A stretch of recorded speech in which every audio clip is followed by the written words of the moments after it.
warahmatullahi wabarakatuh. Alhamdulillah rabbil alamin. Allahumma salli wa sallim ala sayyidina Muhammadin al-fatih lima ughliq wal khatim lima sabaq an-nasir al-haqqi bil haqq wal hadi ila siratikal mustaqim wa ala alihi wa sahbihi haqqa qadrihi wa miqdarihi al-azim. Allahumma akhrijna min dhulumatil wahmi wa akrimna bi nuril fahmi wa aftah alaina bi ma'rifatil ilmi وحسن أخلاقنا بالحلم وسهل لنا باب فضلك وانشر علينا من خزائن رحمتك يا أرحم الراحمين. أما بعد فقال المصنف رحمه الله تعالى ونفعنا به وبعلومه في الدارين آمين. رضي الله تعالى عنه وعنكم. فروض الصلاة النية والتكبيرة الإحرام وقراءة الفاتحة بالبسملة والتشديدات الأربعة عشرة وإخراج الضاد من الظاء وليس في الفاتحة ظاء ثم الركوع ويجب أن ينحني بحيث تنال راحته ركبتيه ويطمئن فيه وجوبا حتى تسكن أعضاؤه ثم الاعتدال ويطمئن فيه وجوبا ثم السجود مرتين والجلوس بين السجدتين ويطمئن وجوبا في الكل ويفعل باقي الركعات كذلك والتشهد الأول وقعوده سنة والتشهد الأخير والجلوس فيه فرض والصلاة على النبي صلى الله عليه وسلم بعد التشهد الأخير فرض والسلام من الصلاة فرض وأقله السلام عليكم.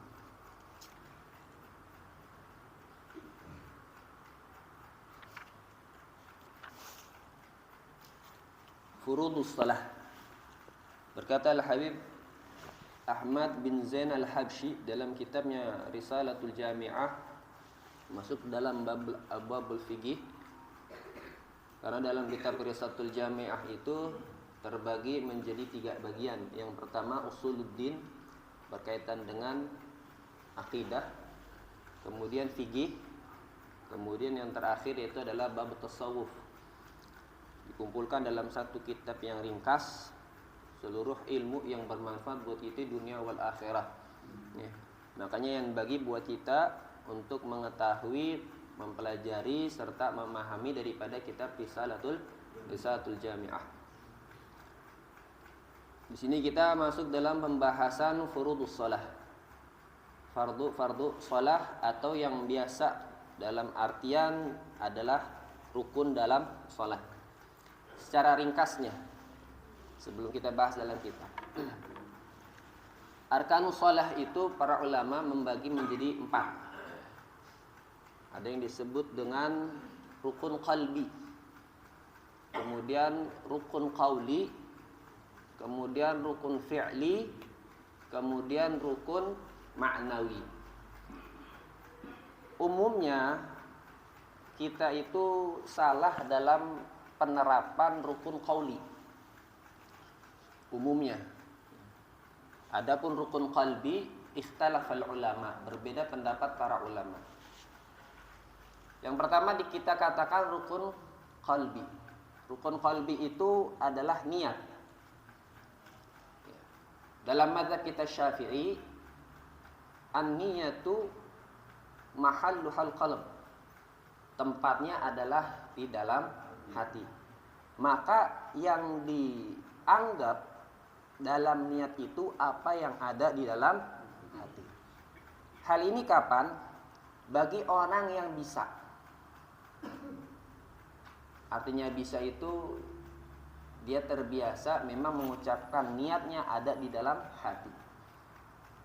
Artinya kita tidak boleh menghukumi andai kata ada orang awam seperti kita ini, niat cuman ada di lisan. Yang biasa kita ucapin tuh, usolli fardhu subhi raka'ataini mustaqbilal qiblati adaan makmuman atau adaan imaman lillahi ta'ala. Kemudian langsung kita takbir. Padahal kalau di dalam mazhab kita Syafi'i, yang namanya niat itu adalah di dalam hati dan berkaitan juga dengan iqtiran, berbarengan dengan takbiratul ihram. Maka saat kita mengucapkan kalimat Allahu Akbar, itu berbarengan juga dengan niat yang tadi kita ucapkan tapi tidak keseluruhan. Ya. Karena kalau al-fardu, kalau seandainya itu adalah sesuatu yang fardu, cuma 3 hal yang wajib. Pertama yaitu adalah qasdul fi'li, wa ta'yin, wal fardiyah. Qasdul fi'li itu apa? Ibadah apa yang sedang dikerjakan. Kalau sholat berarti usolli. Kalau zakat berarti nawaitu an ukhrija zakah. Kalau puasa ya seperti kita biasa ucapkan nawaitu shauma ghadin an adai, nawaitu shauma. Nah itu adalah qasdul fi'li. Kalau seandainya haji ataupun umrah, ahramtu bil umrah, ahramtu bil haji dan sebagainya. Yang berkaitan dengan ibadah-ibadah yaftaqiru ila niyah, ibadah-ibadah yang memang membutuhkan kepada niat. Apa ibadahnya? Itulah yang disebut dengan qasdul fi'li. Kemudian ta'yin. Ta'yin itu ibadahnya apakah di situ mempunyai berbagai macam bentuk.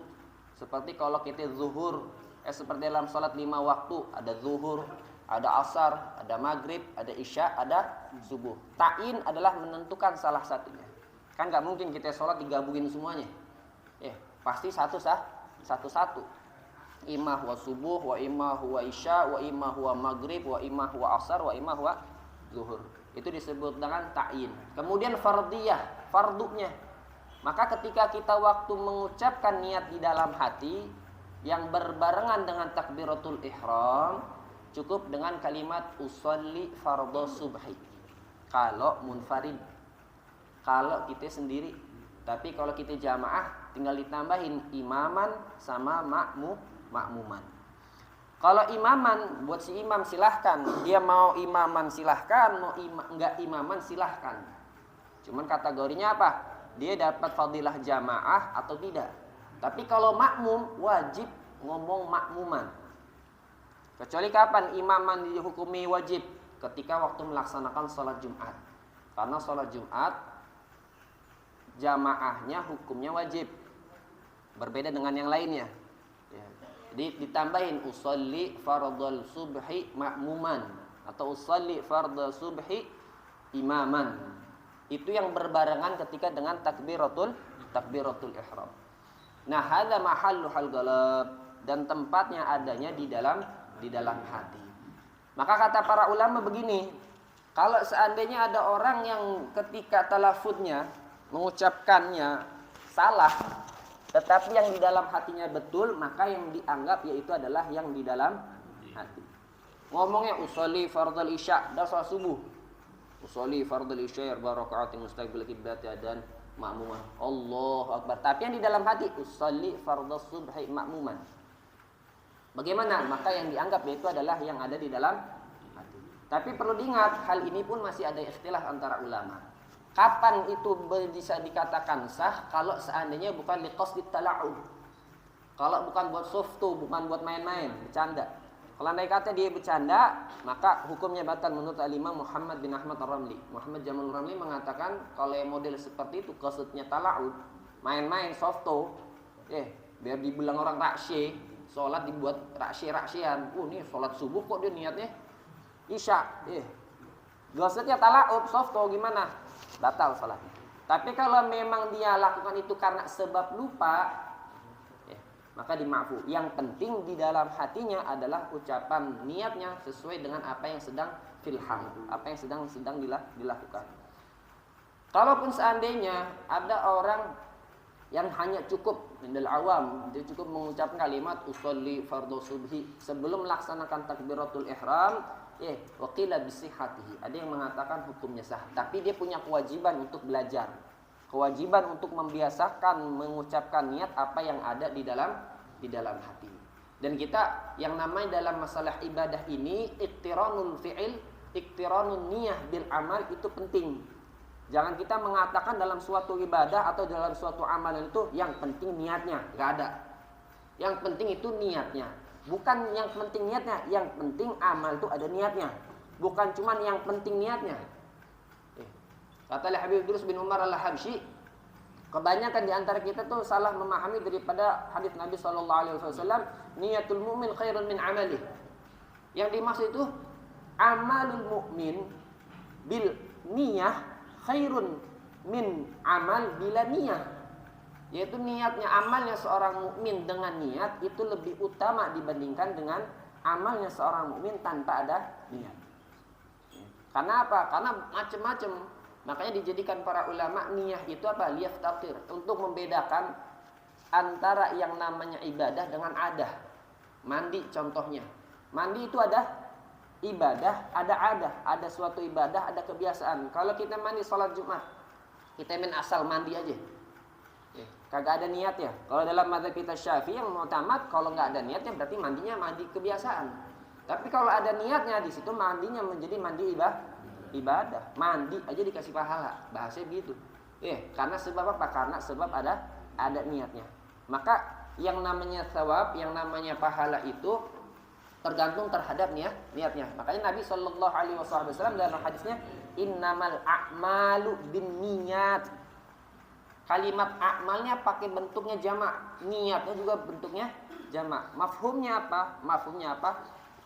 Dalam satu kali suatu amal itu bisa beberapa niat, atau setiap satu amal ada satu niat. Artinya apa? Yang namanya amal itu pasti ada niatnya. Gak bisa khulu anin niyah, gak bisa kosong daripada yang namanya niat. Makanya kita sebelum ta'lim tadi, dibimbing amal soleh supaya apa? Baca niat.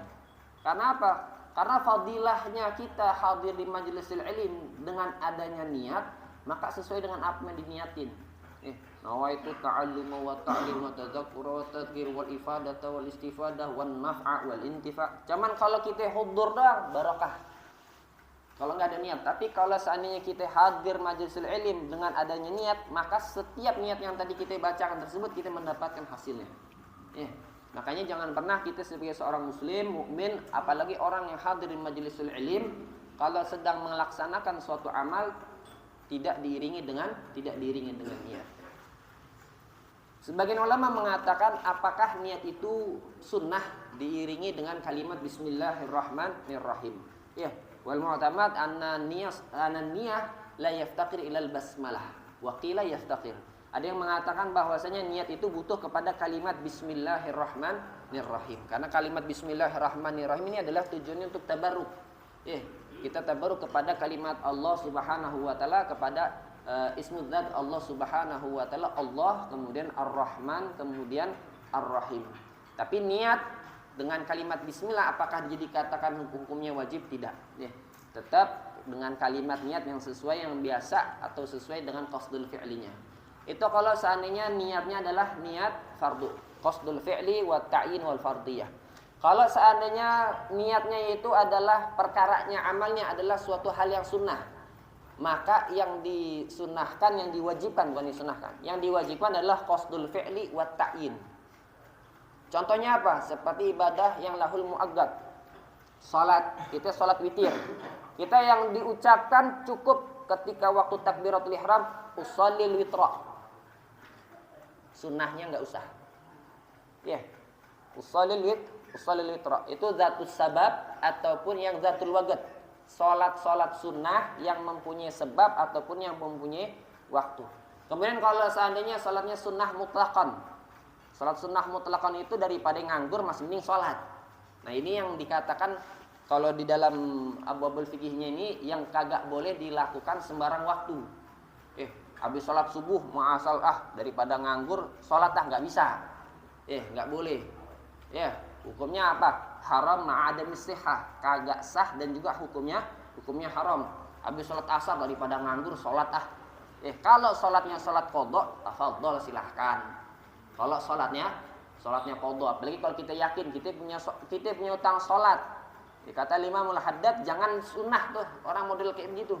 Afdalnya bagaimana? Dia mengqadha daripada setiap salatnya yang dia yakin dia telah tinggalkan. Karena kalau kita namanya utang salat, kita utang sama Allah, bukan utang sama manusia.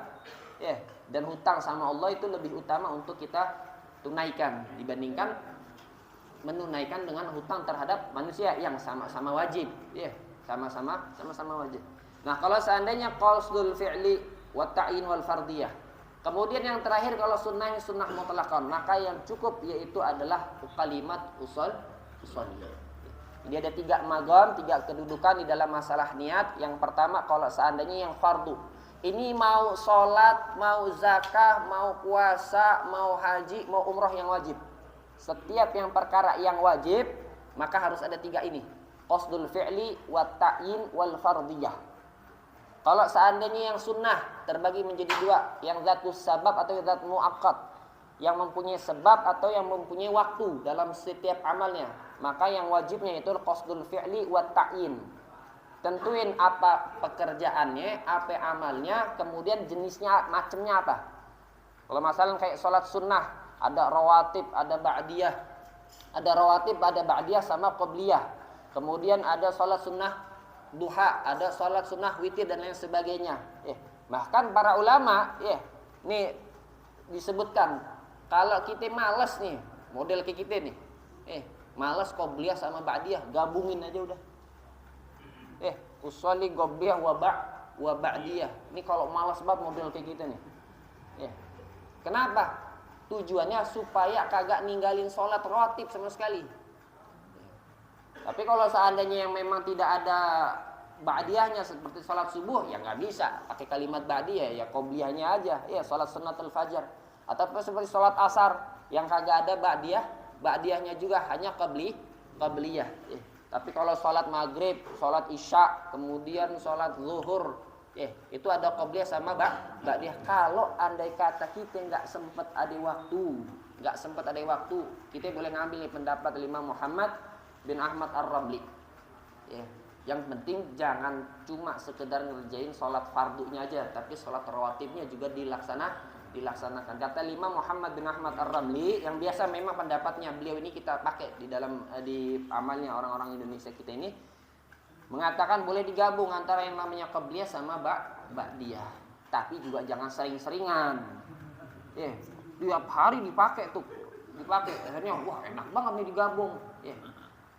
Kalau seandainya lagi mungkin orang lagi kerja, lagi kepepet waktu, ya silahkan. Tapi kalau seandainya kita intizarul jamaah, ya sebelum kita melaksanakan sholat jamaahnya, ya kita sholat qabliyah, ba'dahu kita sholat ba'diyahnya, itu afdol. Karena setiap amal itu yang dilihat itu kalau kagak kuantitasnya, jumlahnya, ya kualitasnya. Kalau kualitas kita susah. Kalau kita nih orang awam yang susah khusyuk, dapat kualitas yang namanya ibadah susah. Makanya kita tingkatin kuantitasnya. Karena kalau kuantitasnya kita naik, berarti kita berkualitas. Tapi kalau kita cuma fokus di kualitas, akhirnya kita cuma amalnya sedikit. Amalnya sedikit. Oh enggak, yang penting saya khusyuknya dulu. Enggak, kerjain dulu yang banyak. Kerjain dulu yang banyak, biar nanti apa? Nanti Allah yang kasih jalan mudah kita untuk ningkatin kualitas, dapat khusyuk, dapat tadabbur dan lain sebagainya di dalam masalah ibadah kita. Fa'ala kulli hal, rukun yang pertama yang disebut dengan rukun qalbi itu hanya ada pada niat. Kemudian yang kedua yang disebut dengan rukun qauli. Rukun qauli adalah rukun ucapan. Niat rukun qauli dalam artian syaratnya yang paling utama bihaitsu yasma'u nafsuh. Ini kuping kedengeran kita ngomong. Jangan kita mingkem dong. Saya sholatnya dalam hati. Kagak bisa, Bos. Sholat dalam hati, baca Fatihah di dalam hati. Baca takbiratul ihramnya di dalam hati. Kagak bisa. Ada yang namanya rukun qauli, kudu keucap, kudu kedengeran. Allah Akbar. Ya memang makmum kagak boleh lebih kenceng daripada si imam. Jatuhnya nanti hukumnya makruh buat dia.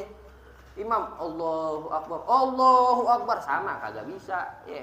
Makruh. Wah, saya mau balik, kagak ada mau balik. Kalau udah ada mikrofon kagak usah disampai-sampein kalimat begituannya. Kita mazhabnya mazhab Syafi'i. Mau balik kapan? Kalau seandainya kagak kedengeran intiqalatnya si imam ke jamaah yang belakang. Maka orang yang paling ujung yang ada di antara pembatasnya itu disunahin buat dia untuk yuballigh kalaupun dia dengar. Kapan itu? Kalau seandainya softnya mungkin terpotong. Lah kalau softnya kagak terpotong, tinggal ngeliat aja, kagak usah disampai-sampein, kagak usah ikut-ikutan. Wah, di Mekah pakai begitu. Kagak sama, enggak sama.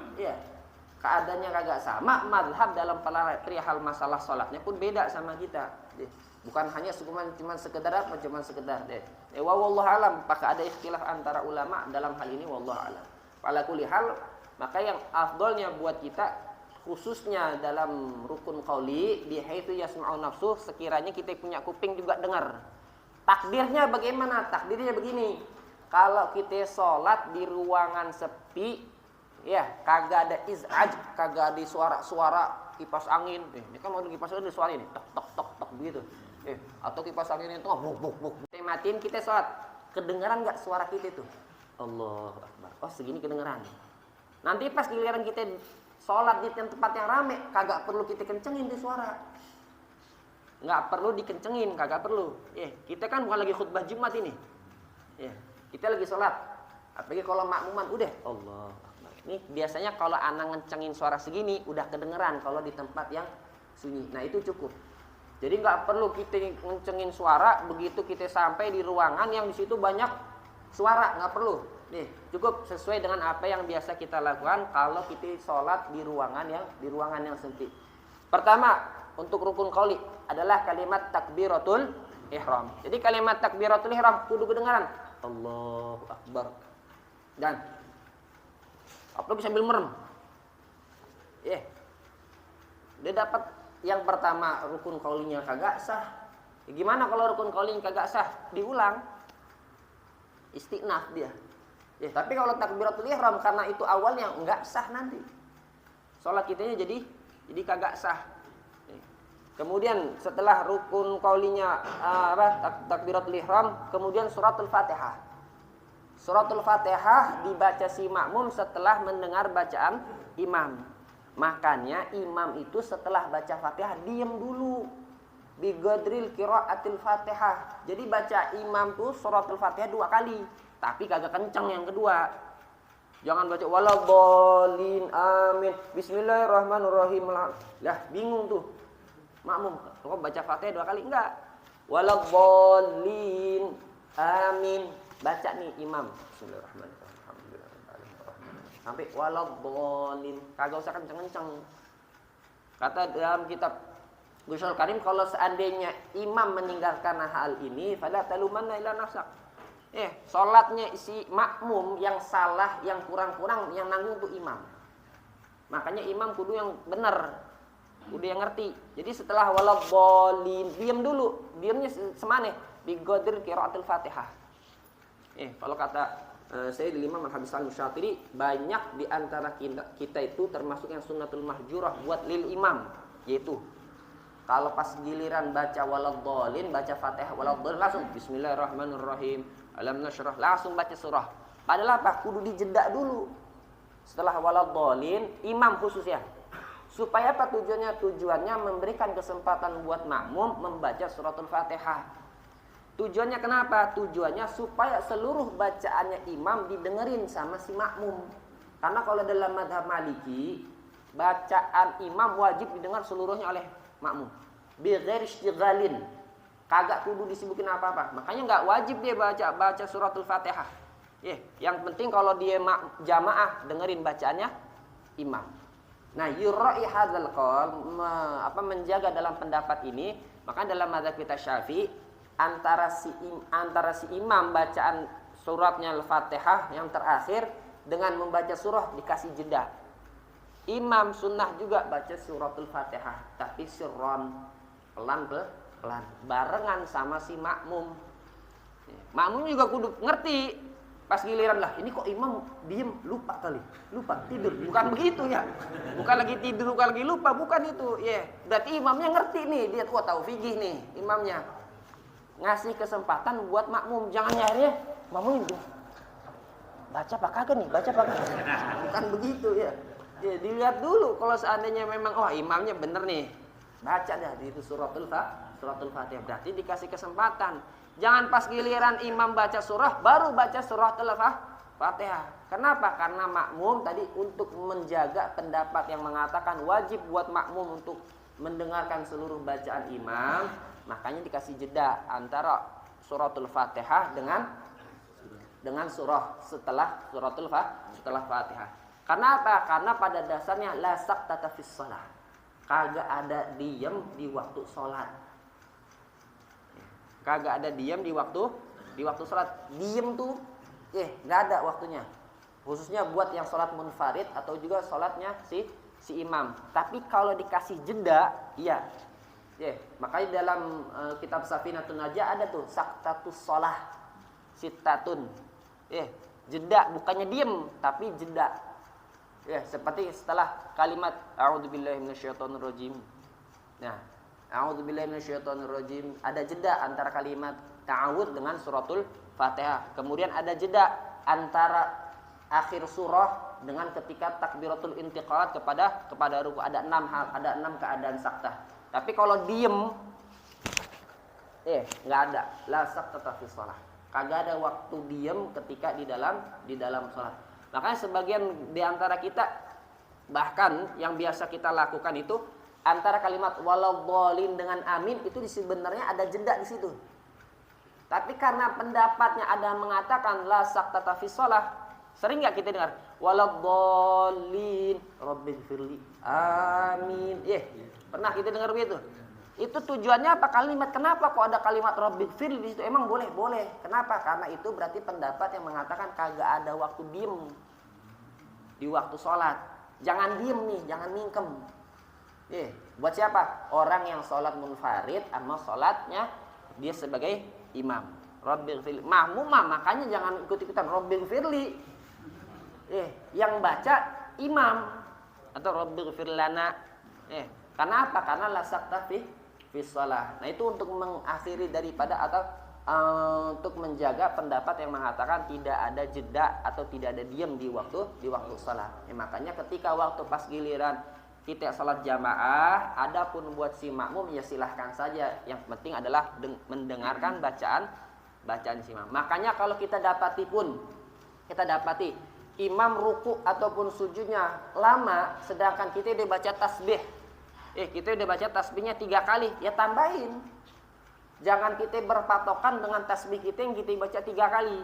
Kalau imamnya belum angkat, ya baca aja terus 11. Kalau seandainya udah 11 kita baca, imam belum bangun-bangun juga, baca di situ doa yang lain. Gak apa-apa. Wa hatta ayatul Quran bima'na doa. Ayat-ayat Al-Quran dengan artian-artian doa itu silahkan. Tapi kalau udah kita baca tuh doa semuanya khotam tuh dah. Udah khotam. Wah, imam agak bangun-bangun, kudu curiga tuh. Kudu curiga, Kudu curiga tuh. Bolehlah dikit dah kita nengok begitu tuh. Barangkali imam udah lari duluan kemana ya terserah. Enggak tahu kan gitu. Nah, ala kulli hal yang penting maknanya di situ la sakta fi shalah. Kagak ada waktu diam di dalam salat. Maka ketika imam baca suratul Fatihah yang jahron, si makmum wajib mendengarkan. Kemudian setelah suratul Fatihah dikasih jeda buat si makmum untuk membaca suratul Fatihah. Dan dibacanya ingat bihaitsu yasma'u nafsuh. Dianya kudu kedengeran. Bismillahirrahmanirrahim. Kudu kedengeran tuh. Kudu kedengeran. Adapun yang lainnya maka diperbolehkan. Ada Syekh Imam bin Hajar Al-Haytami mengatakan itu berlaku pada setiap zikir di dalam salat. Zikir yang di dalam salat juga semuanya dapat. Kenapa? Karena kata Imam Nawawi, zikir kita di dalam salat itu yusab kalau seandainya kita dengar. Bacaan salat itu dapat dikasih pahala zikirnya kalau seandainya kita dengar. Makanya mana yang afdal, zikir dalam hati sama zikir bilisan? Zikir bilisan. Karena yang tidak disebut namanya zikir kecuali di lisan. Zikir kita cuman bodoh di lisan kita. Kenapa? Karena kalau lisan kita banyak zikir berarti anggota tubuh kita nih yang lisan berarti banyak ibadah. Sama kalau kita punya kuping, kita manfaatin kuping kita gimana nih? Ngaji 1 jam, dengerin musik 5 jam. Nah, beda tuh kualitasnya. Mata kita, mata ngeliat kitab, mata ngeliat Al-Quran, sama ngeliat HP lebih banyak mana tuh? Berarti kan mata kita ibadahnya di situ. Nah, itu pun juga sama ketika waktu dalam perihal masalah ibadah. Kalau seandainya itu ada kaitan dengan zikir, maka lebih baik bihaitsu yasma'u nafsu. Dianya sendiri kudu kedengeran. Supaya apa? Supaya diusap, supaya diberikan pahala. Kemudian dari takbiratul ihram, suratul Fatihah. Setelah suratul Fatihah tasyahudul akhir. Baca tasyahud akhir. Tasyahud akhir itu yang menjadi rukun. Adapun tasyahud awal itu hukumnya sunnah. Yang dimaksud dengan tasyahud di sini bukan duduknya doang, tapi bacanya. Makanya nanti disebutin sama Imam Ahmad bin Zain al-Habsyi ini.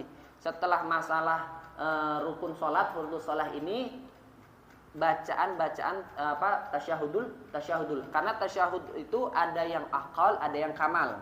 Ada yang paling sedikit, ada yang paling sempurna. Nanti disebutin di kitab ini yang paling sempurna bacanya. Nah, kalau bacaannya di sini antara syaratnya juga pada setiap rukun qauli juga al-fakir lupa, yaitu muraah dari perhatian pada tasdidat.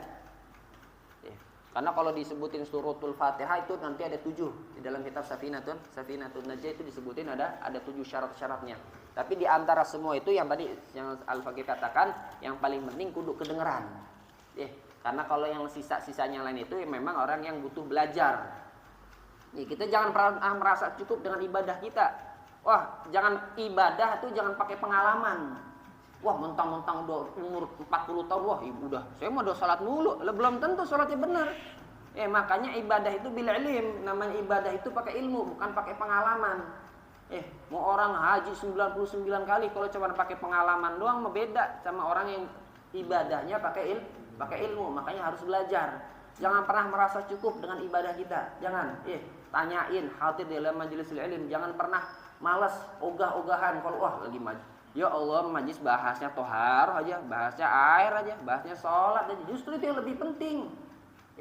Justru yang lebih penting dibandingkan dengan kita cuma sekedar mendengarkan nasihat. Kita kudu takwa kita. Takwa itu bagaimana? Takwa itu banyak ibadah. Ibadah yang benar gimana? Ya adanya di fikih. Adanya di mazhab halal wal haram. Tasyahudul akhir. Tasyahudul akhir ini yang hukumnya wajib ketika kita duduk di terakhir pas ditawarruk. Kalimatnya tahiyatul mubarakatus ila akhir itu juga kudu kedengaran suara kita, juga kudu perhatian terhadap huruf dan juga tasdidatnya. Harus diperhatikan tuh. Kemudian salam, yang keempat, kemudian shalah ala nabi. Kapan tasyahudul akhir? Shalah ala nabi wa alihi wa sahbihi. Itu juga termasuk kategori rukun qauli. Yang terakhir yaitu adalah assalam. Salam yang mana? Salam yang pertama, ucapan salamnya, bukan nengoknya. Yang namanya salam menjadi rukun sholat itu ucapan kalimat assalamualaikum, bukan nengoknya. Kagak nengok juga nggak ngapa.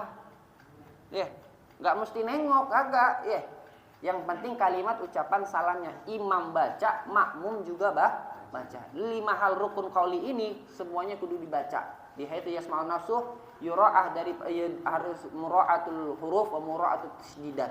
Adapun syarat-syarat yang lain dipelajari dalam kitab-kitab yang lain di antara kitab Safinatun Najah. Fatlubu, cari, perlu tahu nih. Kita ternyata suratul Fatihah itu ada syaratnya, ada 7. Selama ini kan kita cuma baca doang tuh. Kita cuma baca doang, tapi kita tidak memperhatikan daripada syaratnya. Inilah 5 rukun yang biasanya kebanyakan di antara kita lalai dalam melaksanakannya. Padahal di situ sihhatus shalah. Ada kategori sahnya salat kita dalam hal ini. Mura'atul huruf, bihaitsu yasma'un nafsuh. Sekiranya kita dengar, kita kudu merhatiin daripada makhluknya begitu gimana? Udah fi maudhu sah. Kalau ente mau qudha ya silahkan. Karena kalau enggak sah daripada rukun qaulinya berarti kan kagak dianggap sah salatnya. Tapi kalau seandainya itu fi maudhu udah banyak seandainya ya udah kita dianggap sah. Tapi kalau kita mau qudha tafadhol silahkan. Wallahu a'lam. Kalau seandainya memang di sini ada khilaf antara ulama. Maka itu adalah yang disebut dengan rukun qauli. Kemudian yang ketiga yang disebut dengan rukun fi'li. Yang pertama yaitu adalah al-qiyam. Berdiri. Memang kalau dalam urutan disebutin para ulama itu salat itu selalu rukun yang pertama itu adalah niat. Padahal kalau kita niat, sebelum niat ngapain? Berdiri dulu apa ngapain dulu? Berdiri Harusnya berdiri dulu tuh. Rukun yang menjadi rukun yang pertama fa'ala kulihat.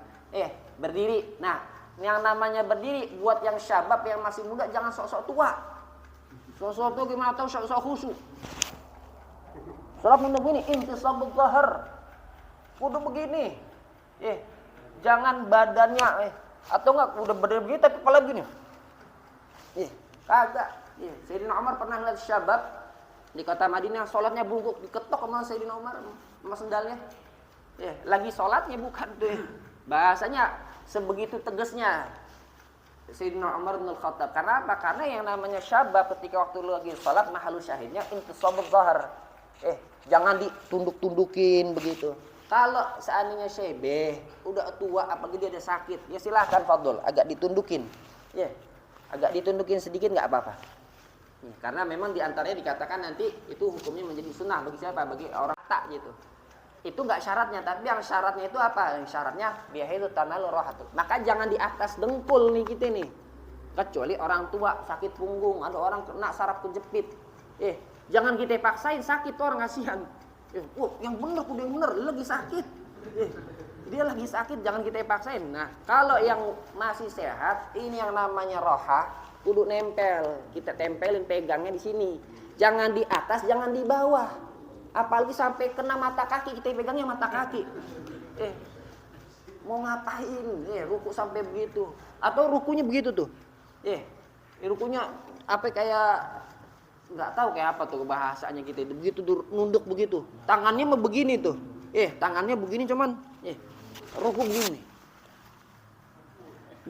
Ngapain ruku begitu? Ke samping udah ke depan aja, orang begini aja deh. Jangan sampai begini ruku tuh. Kadang ruku gitu. Jangan begitu. Yang namanya muka kita itu di tempat sujud. Atau gue iga, ini termasuk juga iga sunnah. Kita duduk begini nih. Kalau seandainya memang sempit kayak pas lagi khotam tuh kan jangan maksain. Jangan maksain iftirosh, jangan maksain tawarruk. Kalau seandainya nanti akhirnya sempit, sebelahnya sampai mepet begitu. Akhirnya orang, ya udah kita iga aja, jangan maksain nih. Apalagi maaf yang badannya besar ya.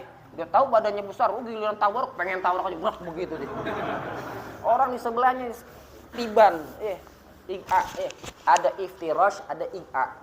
Iga itu ada dua nanti, ada iga yang sunnah juga, yang sunnah cuman kita nopang.